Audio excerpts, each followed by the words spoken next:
आज्ञा टी परिचय दिखाँ। आज्ञा मो ना हूँ शेख हनीफी बापा ना शेख मदर ग्राम भुवनपुर थाना ब्रह्मगिरी जिला पुरी मु स्थानीय बासिंदा भुवनपुर बर्तमान 2009 रु मो चिलिका सातपड़ा सिटी ऑफिस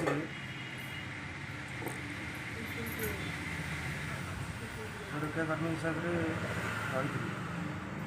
जहाँ जमी दरमा पत्र पाती चली आसती किंतु ये कोरोना समय रे ऑफिस तरफ जोर जबरदस्त से मत काट दिगला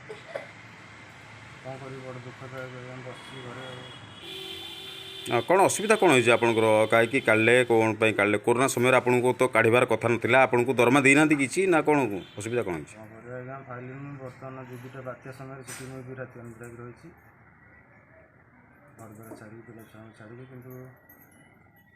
तो बर्तमान मत सी इनचार्ज मंगुड़ी राउत बोली जन फील्ड अफिसर आउ इनचार्ज नंबर विषय से मिसिक गोटे से काढ़ीदे मत बर्तमान 3 वर्ष है घर पढ़ती मोर पैसा आज्ञा अच्छी किसी ना पैसा मुझे 2-3 थर मागिला अफिसर मुझे कहला इनचार्ज कहली सीडीए कार्यालय तरफ कौन प्रकार आपको सहायता देना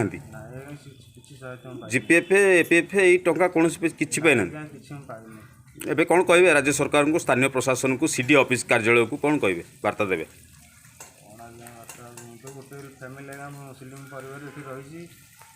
तेणुक बड़ दुखदायक से मैंने ऑफिस तरफ प्रशासन सरकार तरफ आगे किसी सहायता मत भविष्य पैसा मिल जाता मुझे खुशी